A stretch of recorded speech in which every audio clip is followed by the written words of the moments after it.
So after all of the drama of finding a shay to store our winemaking equipment, we finally found one. It's a connection of ours from someone who helps with the vineyard. It's a huge relief because it's been the one missing piece of the puzzle that without you can't make wine. Okay, so we've arrived at a potential location to make the wine in, called a shay in French. Honestly, we're a bit panicked at this stage because it's the end of June. We haven't found our winemaking location. And according to French law, if you haven't registered your shay with customs, then you don't have the right to sell the wines. This is last chance saloon, really, for us and the vineyard. So I'm hoping that this will offer suitable conditions to make the wine, as we don't have other options at this stage. Okay, let's see what this shay has in store. So this is your first time seeing this. The second time for me. I've also seen it on camera before. So welcome to our humble abode, Laura. Diplomatically, it's not quite right in its current state. That's a very diplomatic thing to say. I think you're probably right there. Is this ivy growing on the floor? Where's this come from? Yeah, look at all of this ivy. Where is it growing from? I think it's growing underneath. So firstly, we need to remove the plant life that has found home in the shay. Look at this, never mind all of this like old, like random equipment, tools and bits of going equipment. back Look at that. many generations. Like, bits what of oil. is this? What on earth? I'm scared to open it. What will I find? Oh my god! There's so many spiders in there. So hygiene first concern, because the place where we make the wine has to be like spotless to food grade. This Do you know what that has is? caught my attention. It looks like some industrial container. Yeah, open it up, go inside. How? Do I pull this down? Yeah, go on. Gosh, it looks like a morgue. It looks like a morgue.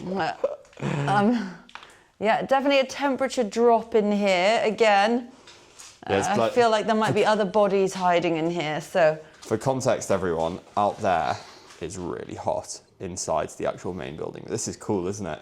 I mean, I think the previous owner of this shay, who's no longer with us, some of her old shoes are there, so God bless her soul. Probably born in the 1920s. So yeah, that is a walk-in fridge, by the way. So that's not just a cool room, that is a walk-in fridge that will go down to like 2 degrees via this control panel here, which is insanely useful for us, isn't it? Yeah, to have. I mean, will the majority of the wine be stored in there, or what will go in there? We'll also use it for during the fermentations, and you know, because you need to keep the grapes cool before they go in to the fermentation vats. And also, if it gets a bit hot, what we can do is we can move some of the juice in there, cool it down, and that will allow us to make really fresh, fruity, fun wines, you know, without them being overly tannic. How are we going to empty and disinfect? So emptying and cleaning, so they're going to do it. Who is they? The people who were renting it off.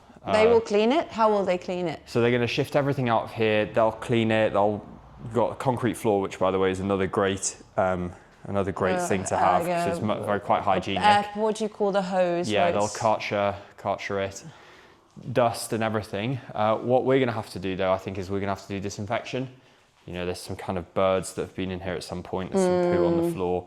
We'll do disinfection. What about insulation? Because I think it is warm in here, and I feel the tin roof and the tin walls are not conducive to a cool temperature in this space. Yeah, so insulation, they're going to do insulation. They're also going to just sort the electric out so that we have the 380 volts that you need for the equipment.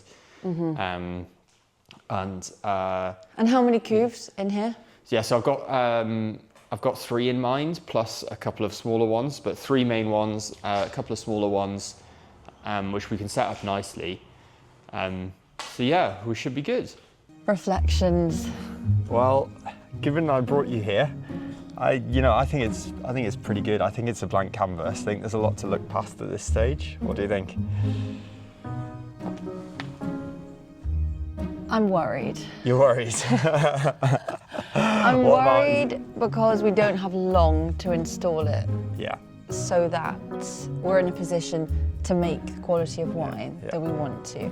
I believe all the elements can come together, but this is going to require a lot of organisation for the deep clean, for the delivery, the installation, to make sure that the rewiring of the electrics, that the refrigerated room is operating as it should. I think if all those elements can happen before the end of August, right? Mid-September latest, then we'll be okay. But I agree. I think there's scope for us to design it in the way that works best for us. I totally agree, and I think the main thing for me is that everything else that we've seen is just not right for us, and we couldn't adapt it. So it's already got like fermentation tanks in it that are too big, or it's not set out in the way that we want to work. It's set out more for like volume production rather than quality. Or sharing with other winemakers, which presents its own difficulties. So the good thing with this, which I think that it's going to be some effort now, but I'm already on it. I'll tell you about it after. But I think what we can do here is build something tailored for us from the start, and it'll allow us to just hit the ground running quality-wise and everything this year. I think there have been a lot of emotional ups and downs with finding this shea, and it's the one crucial part of the process that people don't consider or think in depth about. Like when you think of a winemaker, you visualize rolling hills of vineyards, of pressing the grapes, of the presentation of the bottle, of drinking wine, but rarely do you think about where is the wine stored after the harvest for, you know, anything from 6 months up until a number of years, right? Exactly.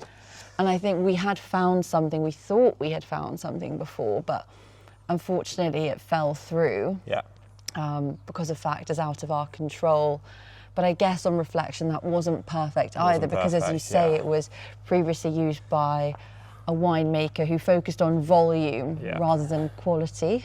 And we're only 3 hectares, so. Exactly. I think from the start, this is, you know, going to be a little bit more effort, but it'll pay off definitely in short, medium and long term, really.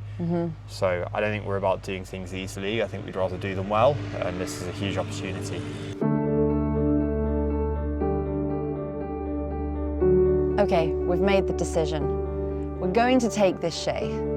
Obviously, it needs some TLC, but we're willing to take a chance to show it some love and to make our first wine here. So it will be a special place for us, and it will bring us many memories, but the race is on now, really, over the next month to equip it and deep clean it in the right way.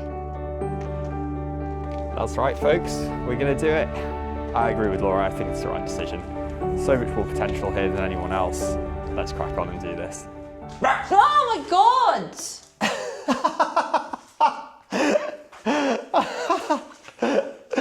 Oh my God! Oh, sorry, Laura. Oh my God. Oh. Right, so hopefully you can see us. So over there, to your left, our right, is where the big walk-in fridge is. You're standing, or the camera's standing, right next to the door. And so this is the entirety of the space we have. So, what I've been thinking about since I last visited was that we've got a good sort of rectangular space here. I think there's 2 options for where we put the fermentation tanks. Either we put them here, so along this side, and then we have a lot of space to work in front. Or the other option is we actually At the back?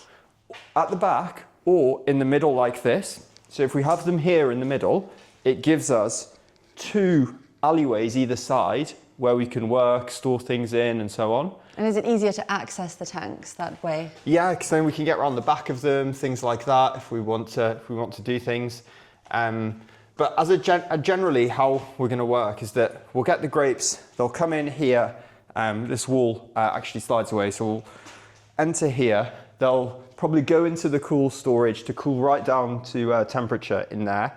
Then we'll take the stalks off, pump them up here into the fermentation tanks where they'll ferment. then when they come out of the fermentation tanks, either they'll go into barrels, and barrels we can either have on that wall, or if we have the fermentation tanks over here, we'll just have the barrels over there. So then they go into barrel, and then some of it, if we want to keep it in like glass, for example, nice and cool, we can put some glass containers, some demijohns on some shelves or something in there, and keep it cool like that.